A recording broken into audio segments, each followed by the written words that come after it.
जय सिया राम, जय बागेश्वर धाम। तो कैसे बालाजी के पागल अच्छे हो? पर आज के लोग जो है वो छपना चाहते हैं, सब जगह उनकी फोटो आनी चाहिए, सब जगह उनका प्रचार होना चाहिए। पर यहाँ अगर प्रचार अच्छे काम के लिए हो रहा है तो भैया अपने आप आगे बढ़ना चाहिए। और तो आपने पिछली वीडियो में देखा होगा, वृंदावन से महाराज जी आए थे, उन्होंने श्रीमद् भगवत कथा की है, जिसको सुन के भक्त तो सारे भावुक हो गए थे। उसके बाद हमने महाराज जी के पुत्र तनय कृष्ण महाराज जी से उनका अनुभव जानने का प्रयास किया है। सीताराम सीताराम, राधे राधे। राधे राधे। महाराज जी, पहले तो मुझे तो अभी पूरा परिचय पता है, लेकिन कुछ भक्त श्रद्धालु ऐसे हैं जो पूरा परिचय जानना चाहते हैं, थोड़ा दीजिए।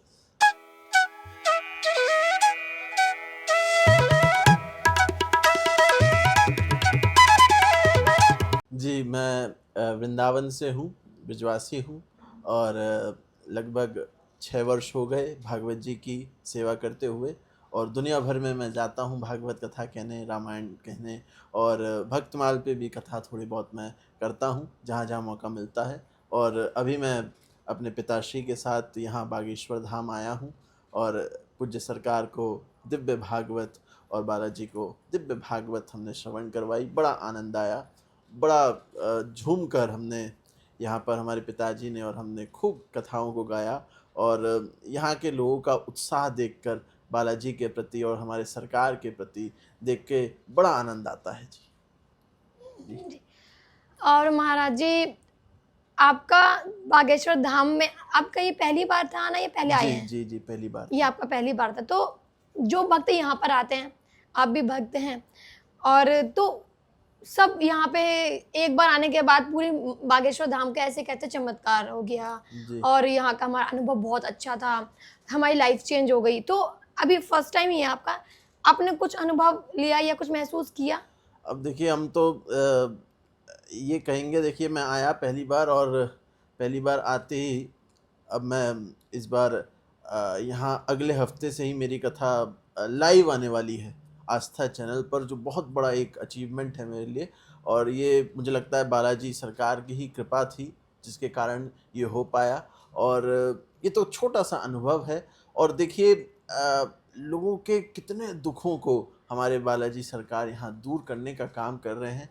और दुखों के साथ साथ यहाँ सेवा का भी कितना सुंदर प्रकल्प मैं रोज देखता हूँ कि कितनी बढ़िया रसोई चल रही है। अन्नपूर्णा देवी की कितनी सेवा यहाँ हो रही है। यहाँ पर लोग कितने हजारों की संख्या में आते हैं और भर पेट। यहाँ मैं देख रहा था कि भैया घी के द्वारा खूब रोटियों को चिपड़ा जाता है, खूब उसकी सब्जियां आदि बनाई जाती हैं। तो ये सब कोई साधारण स्थान पर नहीं हो सकता। ये एक अपने आप में अद्भुत स्थान है, अलौकिक स्थान है, जहाँ बालाजी साक्षात सब पर कृपा करने के लिए विराजित है। सही बात है महाराज जी, बिल्कुल यही अनुभव कुछ हमारा भी है। और महाराज जी, ये बताइए, आप पद यात्रा में आ रहे हैं? बिल्कुल आ रहे हैं। 7 तारीख को, जैसा कि मुझे पता लगा, 7 तारीख से 16 नवंबर तक ये यात्रा चलेगी और वृंदावन तक ही ये जा रही है। तो वृंदावन में तो हम पहुँचेंगे ही पहुँचेंगे, और दिल्ली में भी शुरुआत के दिन जो 7 तारीख होगी उसमें हम इस पद यात्रा में शामिल होंगे। ये मेरा दूसरी बार मौका है। मैं पहली बार जब यात्रा हुई थी इस बागेश्वर धाम से ओरछा तक की, उस यात्रा में भी एक दिन के लिए मैं शामिल हुआ था। बड़ा मतलब एक अद्भुत नज़ारा है उस यात्रा का। क्या अद्भुत एनर्जी है हमारे सरकार की कि पैरों में इतने छाले पड़े हुए हैं, बिल्कुल इतनी थकावट के बावजूद भी चेहरे पर वो थकावट नहीं दिखती। और देखिए, इसी से पता लगता है कि देखिए थकता कौन है। जो सांसारिक होगा व्यक्ति वो थकेगा, और जो आध्यात्मिक होगा वो कभी नहीं थकेगा। वो कहते हैं ना, मन के हारे हार है और मन के जीते जीत। तो यही बात है भैया, मन से जो हमने संकल्प ले लिया उसको पूर्ण करने के लिए हमारे सरकार इस पूरे सनातन धर्म को एकजुट करने का काम, पूरे राष्ट्र को हिंदुत्व बनाने का काम हमारे सरकार कर रहे हैं। और उसके संग हम बिल्कुल उनके साथ जुड़कर इस यात्रा में हम सम्मिलित होंगे। जी महाराज जी, बहुत ही खुशी है कि आप पद यात्रा में आ रहे हैं, और आपके आने से और भी लोग प्रेरित होंगे, सभी लोग आएंगे।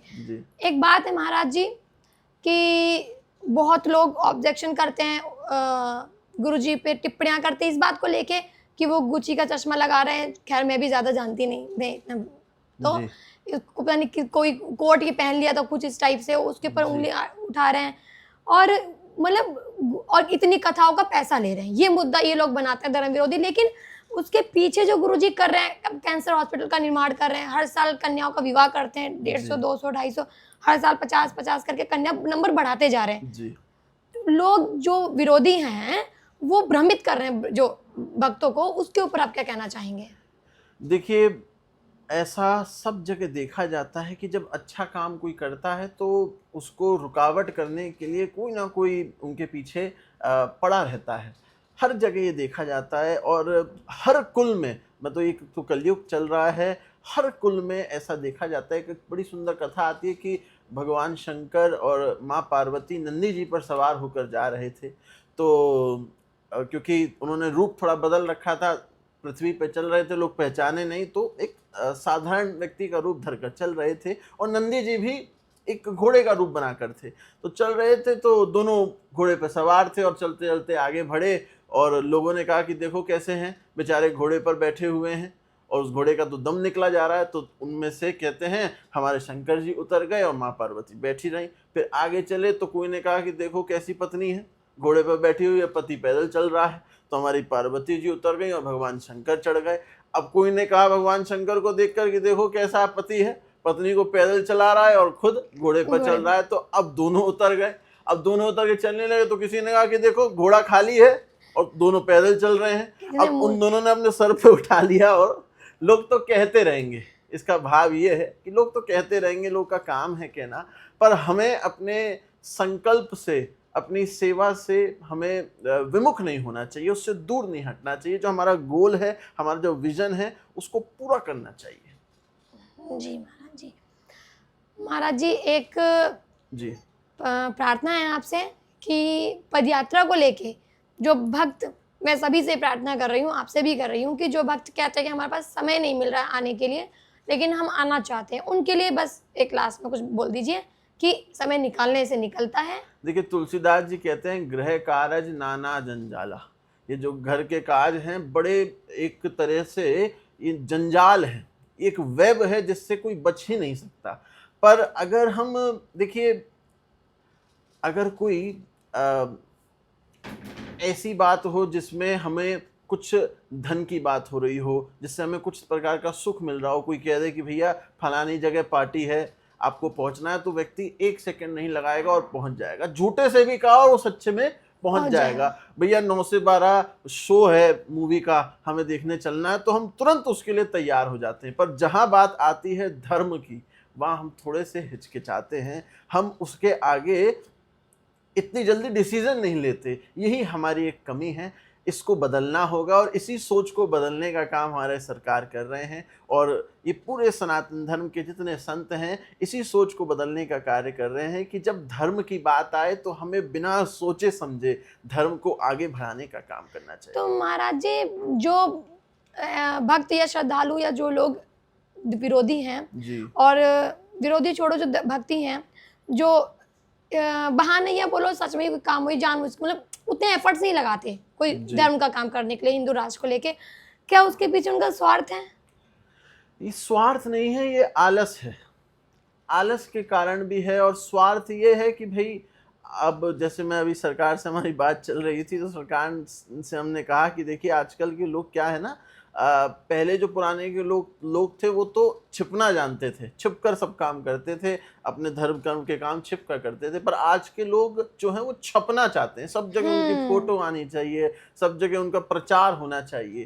पर यहाँ अगर प्रचार अच्छे काम के लिए हो रहा है तो भैया अपने आप आगे बढ़ना चाहिए और बिना सोचे समझे हमें आगे बढ़ना चाहिए। जी महाराज जी जी, धन्यवाद। बहुत बहुत आपसे धन्यवाद। बात करके बहुत ही अच्छा लगा। मुझे भी बहुत अच्छा लगा। मुझे सीताराम। सीताराम राधे राधे। सीताराम, राधे राधे।